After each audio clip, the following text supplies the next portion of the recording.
capítulo 4 y vamos a leer los versículos del 16 en adelante. Lucas capítulo 4, versículo 16.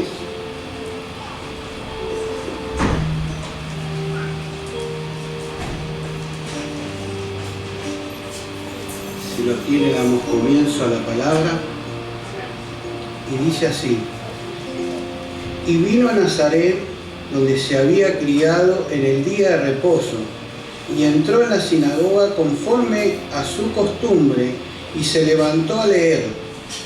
Y se le dio el libro del profeta Isaías, y habiendo abierto el libro, halló el lugar donde estaba escrito: el Espíritu del Señor está sobre mí, por cuanto me ha ungido para dar buenas nuevas a los pobres, me ha enviado a sanar a los quebrantados de corazón, a pregonar la libertad de los cautivos y vista a los ciegos, a poner en libertad a los oprimidos, a predicar el año agradable del Señor.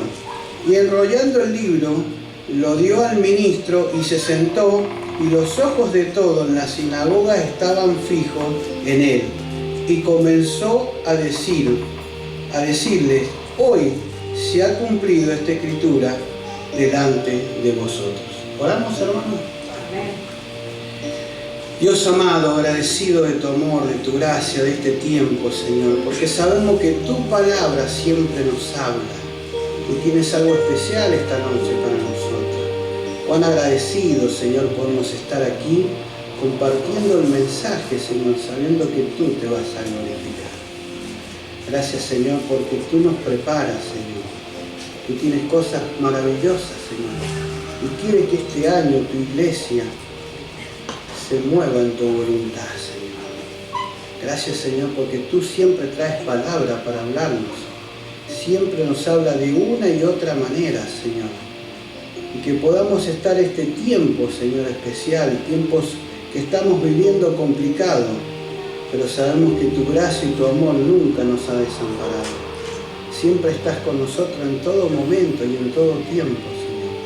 Y creemos que esta palabra, Señor, con tu ayuda, será de bendición para nuestras vidas, Señor. Gracias, Señor, por tu eterno amor, Señor. Te pido por cada uno de mis hermanos, Señor, para que en esta noche, Señor, seas tú hablándole a su espíritu, Señor. Porque sé, Señor, que tú tienes algo especial y estamos atentos a lo que tú nos quieras hablar en esta noche. Queremos dejar esta palabra en tus manos, confiando, Señor, que no es quien la da, sino que eres tú quien te vas a glorificar. Agradecido, Señor, de este tiempo. Y en tus manos lo queremos entregar para que sea tu Espíritu hablando. Tu Espíritu Santo se esté moviendo en cada corazón, Señor. Abriendo los oídos, Señor, y el entendimiento y la comprensión a dónde nos quieres llevar, Señor. Gracias, papá, porque sé que podemos confiar y descansar en ti en medio de las tribulaciones y dificultades, porque tú eres grande. Gracias, Señor. Esta palabra en tus manos la dejamos para poderla compartir, Señor, en tu amor. Gracias, Señor. Amén. Bueno, hoy vamos a hablar de algo que se llama conducir. ¿Sí? Si bien no va a ser una escuela de manejo, porque el que les habla no sabe ni manejar, así que imaginen que no creo que vayan a aprender mucho. Pero habla de cómo nos conducimos, ¿sí? Hoy en día estamos viviendo tiempos complicados, tiempos violentos, y muchas veces como creyentes no sabemos ni cómo conducirnos en lo terrenal. Tal vez nos conducimos bien en lo espiritual, congregándonos, leyendo la Escritura, pero como andamos en la vida, en lo natural, tenemos que aprender a cómo conducirnos.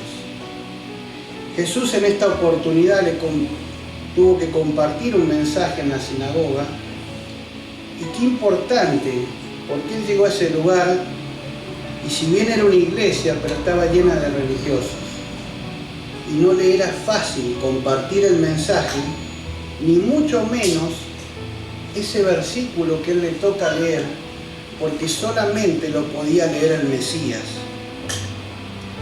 Y qué interesante poder entender esto, porque cuando él lee ese versículo de Isaías que cita, los religiosos del lugar no estaban contentos, porque sabían que el que lo debía leer era el Mesías, y a él no lo reconocían como el Mesías. Entonces para ellos era una blasfemia lo que él hizo en ese lugar. Entonces conducirse en un lugar así no debe haber sido fácil. Y ya vamos a leer unos versículos más, cómo él tuvo que soportar todo eso, los ojos, las miradas, los juicios, los cuestionamientos, porque a veces sucede esto. Cuestionamos cosas, hay cosas que nos gustan, cosas que no nos gustan, esto está bien, esto está mal, esto me sirve, esto no me sirve, y vamos tomando cositas. Pero si lo tenemos que llevar a la luz de la palabra, por eso es importante tener esa pasión y esas ganas por escudriñar la Escritura. Es bueno escuchar mensajes, es bueno escuchar predicaciones, pero debe haber una intimidad de escudriñar la Escritura. Porque si no, en vez de ser actores, pasamos a ser espectadores. Le venimos, escuchamos el mensaje, está todo muy bonito. ¿Para qué voy a leer la Escritura si ya el pastor sabe más que yo? Él va a saber cómo darla, yo la escucho, si la puedo poner en práctica la pongo, si no la puedo poner en práctica no la pongo. Entonces eso habla de una actitud que no nos conducimos de una manera. Y busqué el significado de conducir. Y miren qué interesante, porque tiene muchas cosas. Y dice, llevar, transportar de una parte a otra, guiar o dirigirse hacia algún sitio, o un automóvil, negocio, comercio, ajustar, concretar, por precio, salario, a convenir, o un propósito para algún fin, y proceder de esta manera para bien o para mal. Miren qué interesante. ¿Cuántas cuestiones tiene este significado de conducir? Abarca muchas cosas. No es solamente manejar un auto. Por ahí algunos pueden estar trabajando en empresas donde tienen gente a cargo. Y ahí dice que nos podemos conducir bien o mal. ¿Y cuántas cosas tenemos que a veces ajustar, como dice ahí, o arreglar como jefe, como empleado? Ayer veíamos el disturbio que se estaba armando con el tema de esta ley laboral. Y bueno, a veces hay cuestiones que cuesta entender humanamente, pero no estamos viviendo tiempos fáciles y tiempos a los cuales Dios nos ha hablado de esto. Ahora la pregunta que nos deberíamos hacer, ¿cómo nos estamos conduciendo nosotros en estos tiempos? Porque nosotros no vivimos de un gobierno. Si bien estamos, debemos orar por un gobierno, pero no debemos enamorarnos por ningún gobierno. Porque vemos con el correr de los años, los que le ha tocado vivir más años que yo, han visto la cantidad de gobiernos. Todos vienen con promesas que van a hacer esto, van a hacer el otro, pero al final pasan los gobiernos y seguimos la misma historia. Unos favorecen una cosa, otros favorecen otra, pero en definitiva sigue habiendo complicaciones. Entonces eso también habla de cómo se conducen. Pero bueno, no estamos para hablar de una clase de política, sino estamos para hablar más bien de la palabra. Y de cómo nos podemos, uno de los puntos que busqué en esto de conducir, Jesús se daba cuenta. Él cuando entró a ese lugar, él ya se había dado cuenta. Porque cuando vemos a la larga de los evangelios, vemos que él no trató mucho con los fariseos. Es más, les decía hipócrita, porque conocía, no solamente los conocía, sino las intenciones que ellos tenían. No eran intenciones buenas, hasta cuando le querían hacer una pregunta a Jesús. No eran preguntas para saber, para conocer, no, sino para cuestionar su vida, cómo caminaba, cómo andaba, si realmente era un hijo de Dios, si realmente venía a cumplir lo que él decía. Es más, lo minguneaban porque decían, pero este no es el hijo de José, el carpintero, ¿quién es este? Y sin embargo le tocó compartir un mensaje, y la verdad que no era fácil.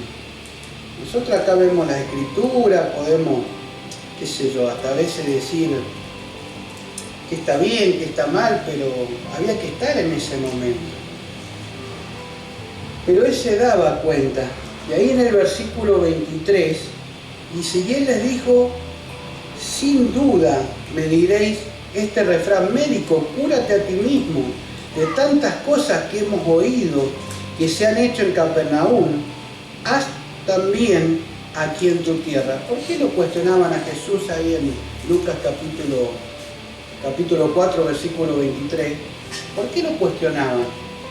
Porque realmente él había hecho milagros y él había ido a su tierra. Ahí dice que va a su tierra, Nazaret, y lo cuestionaban, como que decían, pero ¿viste? Como allá hace milagros y acá no los hace. Ponían en duda hasta su ministerio, ponían en duda lo que él venía a hacer.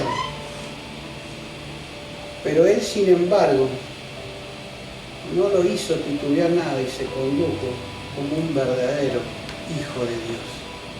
Y eso nos deja ejemplo a nosotros, cómo nos conducimos nosotros ante determinadas cosas, cómo nos conducimos al comentario, a los cuestionamientos.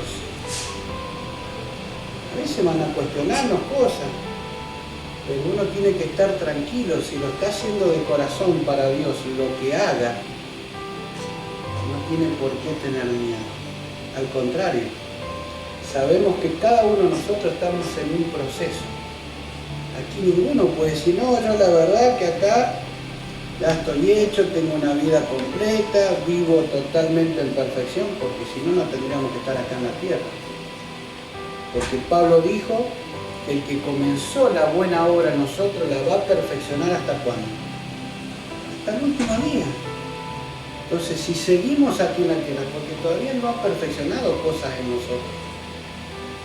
Y eso debe a nosotros darnos cuenta cuáles son las cuestiones que tenemos que ir mejorando, cambiando, tratando con nuestra vida, porque nosotros vamos a rendir cuenta por nosotros mismos, no por otros.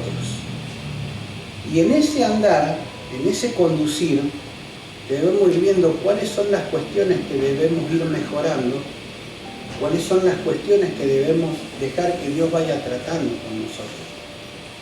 Porque en definitiva, no es para agradarnos a nosotros mismos, estamos para agradarle a Él y para ser de bendición para otros por intermedio de Él. Aquí estamos en la iglesia, servimos, y el servir a Dios implica un compromiso, implica un desafío, sea lo que sea. A veces valoramos más el que hace una cosa, el que predica esto, pero el Señor valora todo, desde el que limpia, del ujier, del que está en el sonido, esté en el área que le toque, es servicio para Dios, y hacerlo con la excelencia, con el amor, con la gracia, porque para eso realmente nos debemos conducir, para agradarle a Él, y a su vez somos de bendición para los hermanos, porque la iglesia es eso. La iglesia fue creada con un propósito, no fue casualidad, que dijo, bueno, vamos a hacer la iglesia. No, es con un propósito. Él acá trata con nuestras vidas, nos saca a relucir cosas que hay en nosotros, cosas que debemos mejorar, que debemos dejar que Él trate, que no son fáciles. Las críticas es de algo que no nos gusta. ¿Cuándo criticamos algo? Cuando no nos gusta. Y a veces podemos tener toda la razón del mundo de criticar algo, pero no nos da el derecho, porque realmente a Él le corresponde. Él es el único juez justo que puede juzgar cada cosa. Pero bueno, a veces somos humanos, cometemos errores, juzgamos sin querer, queriendo, como fuera. Y Jesús caminó entre medio de esos juicios. Y es muy interesante porque ese caminar que Él tuvo dio ejemplo en todo. Y también nos deja a nosotros el desafío de poder caminar como Él. Muchas veces lo vemos como inalcanzable, como que nunca lo vamos a alcanzar, como que nunca lo vamos a poder ser, pero no, es con su gracia, no es con su fuerza. Esto no es una competencia, ver quién lo hace mejor, quién lo hace peor, no. Es, dejamos trabajar, Él trabaja en nuestro espíritu para ir mejorando, para ir que día a día vayamos dando fruto como una planta. No se puede plantar una semilla y a la semana ver que dé fruto, no, lleva un proceso. Y hay veces que los que han hecho este trabajo, hay plantas que a veces se complica, parece que va a dar un fruto y hay que empezar a remover la tierra, y hay que empezar a hacer otras cuestiones, trasplantarla y un montón de cosas. Y a veces eso pasa en nuestra vida, de acuerdo a la dureza de nuestro carácter, es como Dios tiene que ir trabajando. Y como a veces nos tiene que ir golpeando para irnos amoldando a lo que Él quiere hacer, no lo que nosotros queramos hacer con Él. Siempre está esta confusión a veces en nosotros de querer usarlo a Dios y no que Dios nos use a nosotros. A veces lo hacemos inconscientemente. Señor, bendíceme el ministerio, lo que voy a hacer. Y pocas veces nos ponemos en su mano, Señor, no sé qué querés hacer. Tal vez yo quiero hacer esto, me preparo, lo hago de la mejor manera, que no está mal prepararse. Pero poco se lo entregamos a Él, Señor, ¿qué es lo que quieres hacer? ¿Cuál es tu propósito de todo lo que hagamos en el área que nos toque servir? Y cuando me toca preparar un mensaje, uno empieza a preparar, a anotar, y yo después me doy cuenta que cuando subo acá no digo nada de lo que yo quería decir o que quería hacer. Pero le doy gracias a Él, porque tal vez uno se prepara de una manera y Él quiere hacer las cosas de otra. Pero siempre le digo, Señor, que sea tu gracia. Porque si yo voy a subir acá arriba a hablar palabras mías, de nada sirve. Por eso busco versículos, trato de que lo que hablo se confirme con un versículo, para que nada quede en el aire, sino que podamos analizar, escudriñar y buscar, y siempre esto tenemos que hacerlo, porque esto es una forma de que la palabra se habla su verdad. Uno puede subir y escuchar, y más en estos tiempos que vivimos, hay muchas corrientes que hoy hay. Y hay algunas que lamentablemente no tienen nada que ver con la palabra. No estamos hablando de religiones, no estamos hablando de a veces cuestionamientos, cosas que se dicen que no tienen nada que ver con la palabra. Modalismos que entran a la iglesia, que parecen lindos, divertidos, dígale al hermano, dígale esto. ¿Con qué derecho le podemos decir al otro qué tiene que hacer o la cara que tiene? O cómo ha venido a la iglesia, si levanta la mano, si no levanta la mano. Hay cuestiones que a veces ni siquiera nos corresponde decirlo, pero a veces lo hacemos, porque a veces un micrófono te da una autoridad, o gritar. A veces me ha tocado estar en lugares donde se debaten temas que ni siquiera hay fundamento de la palabra. Uno dice una cosa, el otro dice otra cosa, no, porque la Biblia va a buscar los versículos y no están. Mira, un día me pasó algo insólito. Un día le digo a un hermano de la fe, digo, somos santos que ocasionalmente pecamos. Y me viene y me dice, ¿en qué versículo está ese? No, está en la Biblia. Bueno, me dice, cuando lo encuentre, me lo comparten. Bueno, hermano, empecé a buscarlo.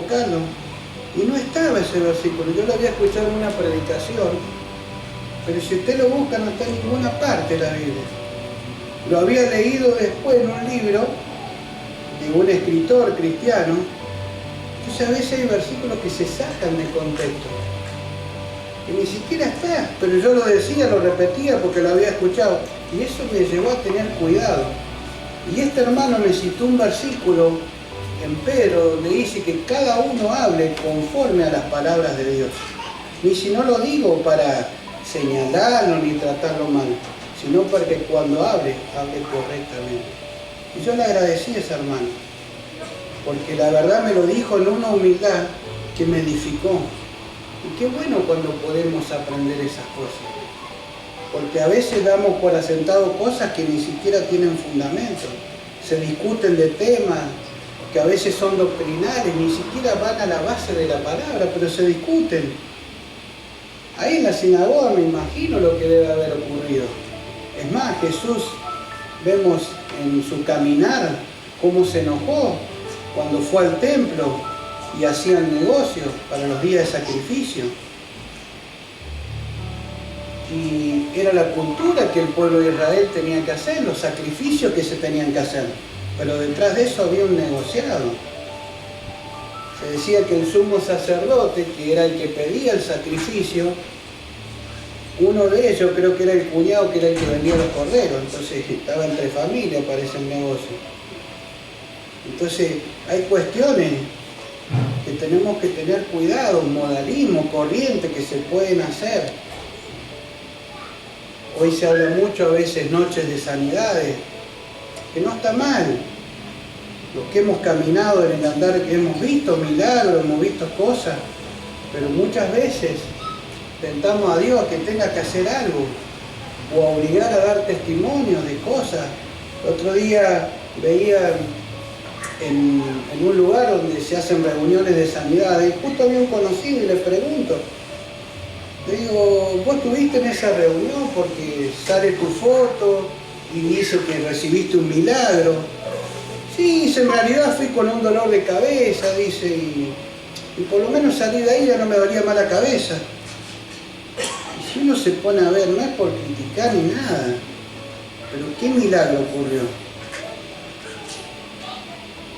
Y ahí salía ahí que habían hecho un milagro, como las campañas cuando dicen aceptaron 4.800 personas a Cristo. ¿Y dónde se congregan? ¿Dónde están? ¿Qué seguimiento hay? Me ha tocado ver personas que yo las he visto que aceptaron a Cristo, que lo he visto aceptar a Cristo más de 80 veces. Y no es un motivo para hacer una crítica, pero sí para analizar bien. No estamos para cuestionar, pero sí hay cosas que a veces nos conducimos mal. Y que por ende, dice, si el Hijo los libertare, verdaderamente seréis libres. Él es el único que liberta del pecado, de la condenación. Y bueno, Jesús se conducía como se debía conducir. Y ese es el ejemplo que nos deja. Pero no solamente Él, podemos ver en Pablo, en los apóstoles, cómo aprendieron también de Cristo. Muchas veces a nosotros nos cuesta ver la vida de Pedro como alguien que decimos, bueno, pero Pedro no hizo lo mismo que Judas. Y sin embargo los dos hicieron un pecado, porque muchas veces minimizamos el pecado, este es más, este es menos, no. Entendemos cuál fue la consecuencia, uno se arrepintió y el otro no. Y de hecho que estaba escrito que tenía que pasar, el hijo de la perdición. Pero cuando Jesús le habló a Pedro que lo iba a negar, ¿qué le dijo? Yo he rogado al Padre para que tu fe no decaiga. O sea, él sabía que su corazón lo que había hecho lo iba a entristecer de haberlo negado a Jesús. Pero Jesús ya de antemano le había hablado que él había rogado. Y otra de las cosas que busqué en esto, que es que Jesús era entendido en los tiempos. Una palabra que hoy en día cuesta que nosotros entendamos los tiempos que vivimos.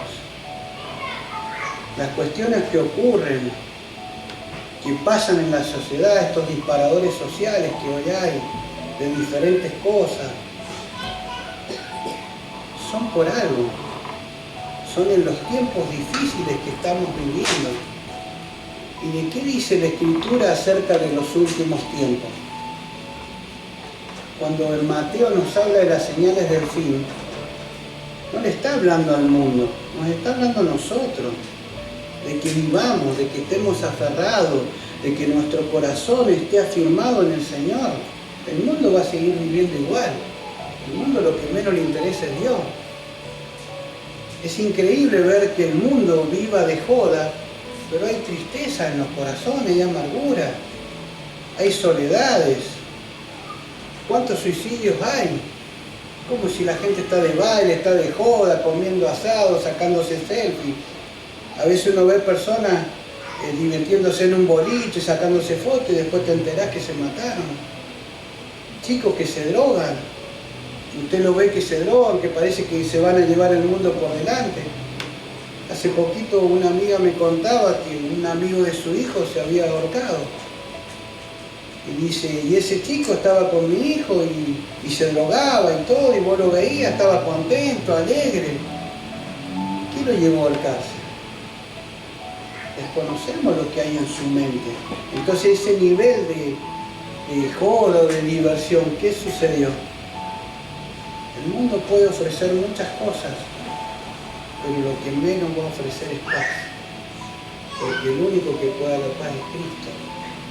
Entonces la gente busca diversiones para querer estar en paz, para estar tranquilo, para descansar, para disfrutar, pero en definitiva lo que está activando no es el espíritu, sino la carne. Y por ende, ¿qué dice? Que los que siembran en carne, ¿qué es lo que siembran? Corrupción. Y los que siembran en la carne, ¿qué es lo que van a cosechar? Muerte, lo dice la Escritura. Mas los que siembran en el Espíritu, siembran para vida eterna. Entonces, esa es la importancia de estar entendiendo estos tiempos que estamos viviendo. Dios nos ha dado dones a cada uno, diferentes. Por eso está la iglesia, compartimos esos dones, disfrutamos. Ser entendidos en los tiempos que nos estamos moviendo. Y mire qué interesante, porque en Primera de Crónicas, capítulo 12, versículo 32, Primera de Crónicas, capítulo 12, versículo 32.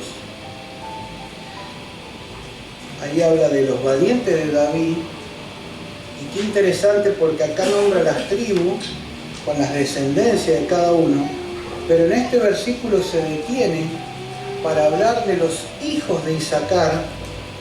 Dice 200 principales entendidos en los tiempos y que sabían lo que Israel debía hacer, cuyo dicho seguían todos sus hermanos. Si usted lee cuando comienza el capítulo 12, que es en la hoja anterior, que habla del ejército de David, está nombrando las tribus.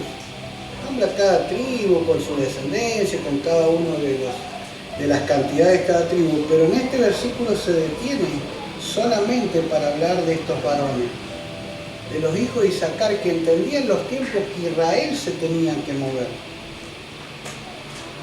A veces nos cuesta entender a nosotros que Israel es el pueblo amado de Dios, una nación santa que Él creó. Ahora, ¿qué sucede con Israel? Le ha dado la espalda a Dios. Por eso ellos viven en guerra, viven, pero no van a ser destruidos porque es promesa de Dios sobre ellos. Y nosotros los gentiles, los hijos de Dios, debemos orar por ellos, porque ahí está el reloj de Dios y los tiempos de que acontecen. Las señales están escritas en la Escritura que van a acontecer sobre Israel. Los tiempos, cuando habla en el Apocalipsis, la batalla de Armagedón, está hablando de esos tiempos, de los tiempos que Israel va a tener que atravesar, de cómo se levantarán todos los pueblos contra Israel para pelear. Y si usted se pone a escuchar, hace poco, dará un tiempo atrás, hubo una reunión de las Naciones Unidas y lo abucharon al presidente de Israel por este conflicto que hubo hace poco, y donde muchas naciones están en contra. Entonces hay que orar porque tenemos que estar entendidos en los tiempos de las cosas que están aconteciendo, de la iglesia moverlo en lo espiritual, no en lo natural. Si nos falta, si no nos falta, qué queremos alcanzar, qué queremos lograr, sino estar entendido en los tiempos, porque eso habla de que estamos escuchando a Dios, obedeciendo de lo que Él nos ha dejado su palabra, porque para eso nos ha dejado la Biblia. No nos ha dejado la Biblia por casualidad, sino para que escudriñemos, leamos la Escritura y todas estas cuestiones que vamos a ir viendo y conociendo, no son solamente en una predicación, sino cuando buscamos de corazón en la intimidad, que Dios nos muestre, nos revele, hasta a veces cuando queremos una respuesta de Dios. Y entender los tiempos a veces no son fáciles, porque cada uno tiene sus batallas, sus luchas, sus pruebas, sus dificultades. Y qué bueno que en medio de esas dificultades y todas estas situaciones que pasamos, encontrar siempre una palabra de Dios.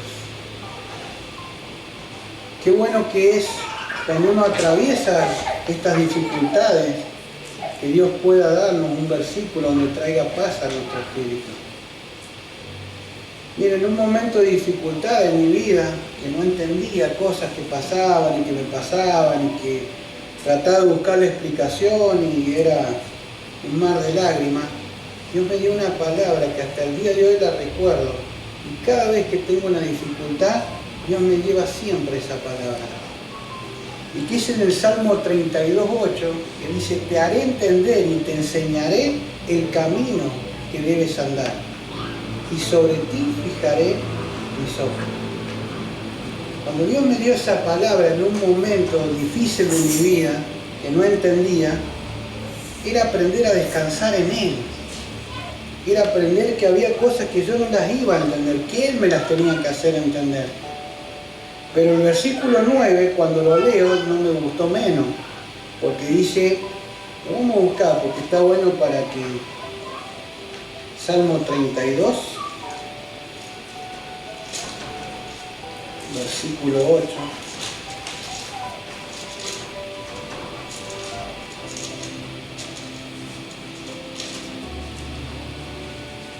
Y dice así: te haré entender y te enseñaré el camino que debes andar, y sobre ti fijaré mis ojos. Pero el 9, mire lo que dice: no seas como el caballo o como el mulo, sin entendimiento, que han de ser sujetados con cabestro y con freno, porque si no, no se acercarán a ti. El 8 es hermoso, pero el 9 ya nos pone en otra condición. Y eso tiene que ver cuando no estamos escuchando a Dios y no estamos dejando que Él trate con nuestra vida, con nuestro carácter. Empezamos a hacer como los burros o como las cabras. Las ovejas es un animal que si usted le pega en la oreja, pero vaya y pégale una cabra, a ver cómo le va a ir. Lo va a encarar con los cuernos. Y de hecho que nosotros tuvimos una oportunidad cuando fuimos a los campos que iba Richard, no tuvimos mejor idea los jóvenes que querer agarrar unas cabras, nos encaraban con los cuernos lindos y te encaraban mal, porque la cabra no deja sujetarse ni tratarse, es un animal difícil. Bueno, a veces eso sucede en nuestras vidas, no dejamos que Dios trate. Entonces, ¿cómo nos vamos a conducir? En vez de oveja, nos vamos a conducir como cabra. La oveja obedece, la cabra no obedece. Y busqué el punto número 3, vamos a volver otra vez a Lucas, que habla de la sencillez, cómo Jesús fue sencillo y que realmente Él, a pesar de estos cuestionamientos que tuvo, Él dice que todos daban, en el versículo, todos daban buen testimonio de Él y estaban maravillados de las palabras de gracia que salían de su boca y decían: ¿este no es el hijo de José? Qué sencillez que tenía Él. Él no tenía un perjuicio de ser el hijo del carpintero más allá de la misión que a Él le tocaba. Porque gracias a Él somos salvos, gracias al precio que Él pagó, cargó con todos los pecados de la humanidad. ¿Quién era José? Un carpintero, pero Jesús era obediente a sus padres. Estuvo hasta una edad en la cual se dejó tratar por sus padres, le ayudaba a su padre en la carpintería, no era rebelde. Hasta que comienza su ministerio Entonces, qué importante es ser sencillo, porque en la sencillez Dios puede trabajar en nuestras vidas. En la sencillez hace que nos podamos conducir de una manera correcta. Y uno dice, bueno, está bien, pero era el Hijo de Dios, venía con una misión, con un propósito. Pero la Biblia nos da de muchos relatos. Y vamos a ir a Hechos capítulo 2, versículo 44, Hechos, porque ahí también nos da otro ejemplo. Hechos capítulo 2, versículo 44. Vamos a leer el 44, el 46 y el 47. Hechos 2, capítulo 2, versículo 44 dice así: y todos los que habían creído estaban juntos y tenían en común todas las cosas. Versículo 46 dice: perseverando unánimes cada día en el templo, partiendo el pan y en las casas comían juntos con alegría y sencillez de corazón, alabando a Dios y teniendo favor con todo el pueblo, y el Señor añadía cada día a la iglesia los que había de ser salvos. ¿Quiénes eran estos? Los primeros creyentes. Esta era la iglesia primitiva, una iglesia sencilla que se juntaban todos juntos a orar, a leer la Escritura, a alabar a Dios, cosas sencillas. No habían grandes cosas, pero ¿qué tenían todos? Unánimes, teniendo un mismo sentir, estaban todos juntos, contentos, alegres de poder estar. Entonces, ahí nos damos cuenta cuál es el propósito, por qué Dios ha dejado la iglesia, para ir tratando con nuestras vidas, con nuestro carácter, porque Dios quiere que seamos su iglesia, la que representa, la que refleja a Cristo, aún con nuestras falencias, porque todos tenemos falencias, no somos perfectos, pero debemos dejar que Dios trate día tras día con nuestro corazón, para que muchos puedan ver reflejado a Cristo. No es magia. Hoy se habla de luz, se habla de muchas cosas, pero esto no es magia. Es dejar que Dios vaya tratando.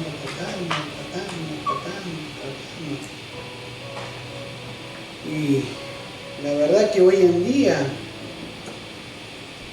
para los que han pasado los 40, 50, 60, si yo le pregunto al hermano Bayay en su época de juventud, ve los ancianos de aquella época, hombres temerosos de Dios, sencillos, tal vez con poco conocimiento en la Escritura, pero sencillos de corazón. Y hoy con tanta información, con tantas cosas que tenemos, a veces nos cuesta ser sencillos. Porque es como que le buscamos una vueltita más, y le buscamos una vueltita más, y entonces no nos estamos conduciendo bien. Y necesitamos conducirnos bien, porque esto es una forma de reflejar a Cristo. No hablamos de perfección, sino dejarnos que Él trate con esa sencillez. Es importante. Y otra persona que nos deja un gran ejemplo de caminar correctamente. Y vamos a ir a Job. Job capítulo 13, versículo 15. Otro varón que la verdad que es para sacarse el sombrero, porque muchas veces nos cuesta a nosotros compararnos con Cristo. Pero estos eran hombres sencillos, que amaban a Dios. Job capítulo 13, versículo 15 y 16. He aquí, aunque Él me matare, en Él esperaré. No obstante, defenderé de Él, delante de Él mis caminos, y Él mismo será mi salvación, porque no estará en su presencia el impío. Job, un hombre que era íntegro para Dios, pero no era así su esposa, porque su esposa misma, cuando empezó a tener dificultades, ¿qué le dijo? ¿Por qué no maldices a Dios y te mueres? Sin embargo, él tenía en claro que lo que estaba atravesando era una dificultad, una prueba. Se mantenía firme, porque sabía en quién había creído, un hombre íntegro, una persona que es íntegra para Dios. Sabe que si está pasando algo difícil y que sabe que él no ha cometido un error, puede descansar en paz, porque sabe que es una prueba y que Dios se va a glorificar. Y que tal vez otros puedan estarlo buscando. Y bueno, ¿será que este no está caminando en la verdad? ¿Será que este no es un buen cristiano? Por eso le pasa lo que le pasa. Por eso pasa... No. Momentito. Por eso es que hay cuestiones que debemos tener cuidado a la hora de hablar, de juzgar, de decir. Porque es fácil opinar. Todo el mundo opina. Opinamos los políticos. Porque nos gusta opinar, pero cuando uno sabe que se ha movido correctamente en las cosas del Señor, Dios tarde o temprano no nos va a dejar desamparados. Paul decía, aunque me matare, igual esperaré en Él. Eso es tener confianza en Dios, firmeza, caminar en integridad. Un hombre que tenía bien en claro que no le iba a mover ninguna situación difícil, sino era alguien que había caminado en la voluntad de Dios. Es más, sus amigos venían y decían, bueno, algo habrá hecho esto, por eso está como está. Hasta sus propios amigos lo juzgaban. Que tal vez, a veces, podemos caer en el error porque a veces no entendemos la situación por qué pasan, pero pasa. Pero realmente Job era un hombre que decía, defenderé mis caminos delante de él, porque él sabía que había caminado en integridad. Y eso es para hacer un análisis para nosotros mismos, cómo estamos caminando. Por eso que la Biblia nos ha dejado ejemplo de hombres sencillos, pero que amaban a Dios. Por eso es importante para la juventud, para los adolescentes, tener bien en claro que podrán lograr muchas cosas en este mundo. Pero si no tienen a Cristo en su corazón y caminan conforme a sus propósitos, podrán tener éxito del mundo, que es un éxito terrenal, que dura poco. Hay gigantes que se caen, hay ejércitos que se caen. Pero el que está en Cristo podrá caerse, pero Él lo va a levantar y Él lo va a fortalecer. El éxito del mundo no es el éxito de caminar como creyente, de ver vidas, de ver familias, de ver hijos, de ver nietos, caminar en los caminos del Señor. ¿Cuántos abuelos se alegran ver a sus nietos caminar en el Señor? Ese gozo de verlos servir. Para otros dicen, no, pues estás perdiendo el tiempo en la iglesia, puedes hacer otras cosas más divertidas, sos joven, contate con tus amigos, andás a jugar a la play, andás a...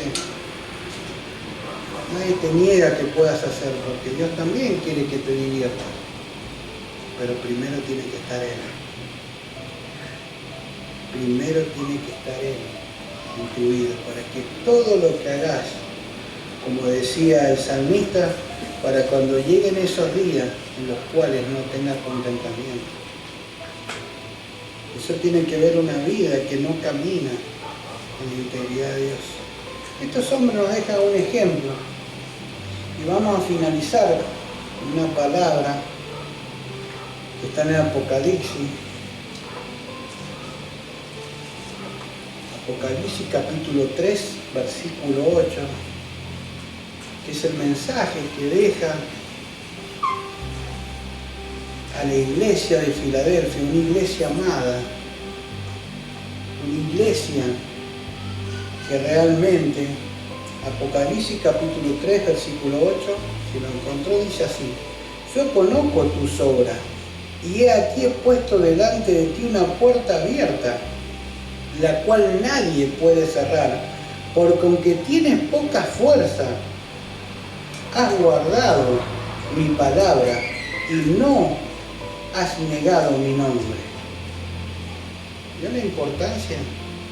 Esta era una iglesia que tal vez muchos no la valoraban, tenía poca fuerza, porque ahí lo dice la Escritura, pero era una iglesia que porque había guardado su palabra y no había negado el nombre de Cristo. Y esto nos deja un desafío a nosotros, del caminar, del andar, porque eso también, el caminar, es una forma de cómo nos conducimos, de cómo nos queremos conducir, qué queremos dejarle como generación a los que vienen, como papá, que le dejamos a los hijos, a los nietos. Que el Evangelio no sea un pesar, hay que ir a la iglesia, hay que orar, hay que leer el libro. No, es algo hermoso, es algo lindo. A veces hay padres que castigan a sus hijos, vas a leer la Biblia, vas a orar. No. Cuando eso tiene que ser una pasión, algo hermoso. Es un legado precioso, como el cual recibió Timoteo, que lo había recibido de su abuela, de su madre, al cual Pablo le decía, ejemplo dieron, que no sea un castigo, sino que sea una bendición. Amén. Oramos para finalizar. Dios amado, cuán agradecido, Señor, podemos estar de tu palabra, Señor. Como tú nos hablas en tu amor, en tu gracia. Como tú estás interesado en cómo nos vamos a conducir. En los tiempos que corren, en los tiempos difíciles, en los tiempos, Señor, el cual el mundo te da la espalda. Pero cuán deber y cuán responsabilidad tenemos, Señor, de caminar conforme a tu palabra, a tu propósito. En tu amor, en tu gracia, Señor, ayúdanos cada día a tener esa humildad de querer aprender, de conocer más de ti, de poder ser de testimonio, de bendición para otros.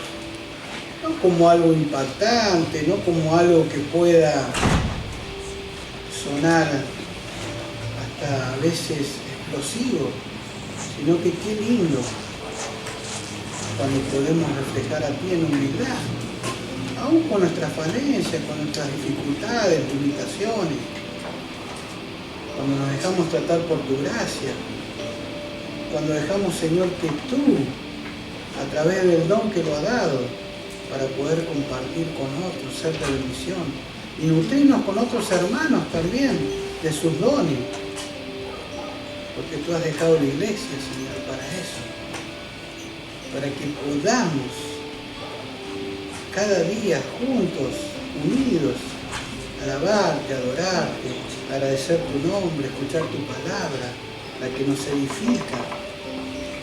Y cada día, Señor, esta intimidad que podamos tener en nuestro aposento, nos hables cada día y podamos reflejar más de ti. Gracias, Señor, porque tú sabes cómo tratar con cada uno de nosotros. Tú sabes de qué manera. Tú conoces nuestro carácter, las cosas que nos gustan, las que no nos gustan. Pero cómo tú nos hablas, Señor, a través de tu palabra, en intimidad. Tú siempre traes un versículo a la reflexión, para que podamos entender que no es a nuestro modo, es a tu modo, para que en todo tú te puedas glorificar. Gracias, Señor, por este tiempo, por cada uno de mis hermanos, por la iglesia, por tus siervos, Señor, que están a cargo de este lugar, con sus actividades, que les ha tocado viajar, hoy no han podido estar, Señor, pero sabemos que están cumpliendo con el ministerio, con sus responsabilidades, no solamente de llevar la iglesia adelante, sino también de las actividades, Señor, que hay en las comisiones. Gracias, Señor, por sus vidas, dispuestos, Señor, a servir y a estar presentes. Gracias por cada uno de mis hermanos, por cada uno que esté pasando dificultades, por aquellas lágrimas, Señor, que tú las conoces, por aquellas tristezas, Señor, que han tenido que atravesar, pero que tú nos las has soltado la mano, Señor. Gracias, Señor, por este tiempo y por los que vendrán, porque sabemos que en tu caminar, Señor, si caminamos conforme a tu palabra, andaremos de gloria en gloria, no como algo mágico, sino que veremos promesas cumplidas, veremos bendiciones tras bendiciones, porque tú no eres un Dios que te detiene. Lo que nos detenemos somos nosotros. No tenemos ganas de caminar, no tenemos ganas de escucharte, no tenemos ganas a veces de obedecer. Y eso hace que realmente andemos divagantes en algunas situaciones. Pero cuando tú vienes con tu palabra, nos vuelves a levantar, nos vuelve a encaminar y a llevar al lugar donde tú nos quieres llevar. En tus manos dejamos esta palabra agradecidos, Señor. Y gracias, Señor, porque tú eres quien te tiene que glorificar en esta noche. Gracias, Señor, por todo. En tu nombre dejamos esta reunión.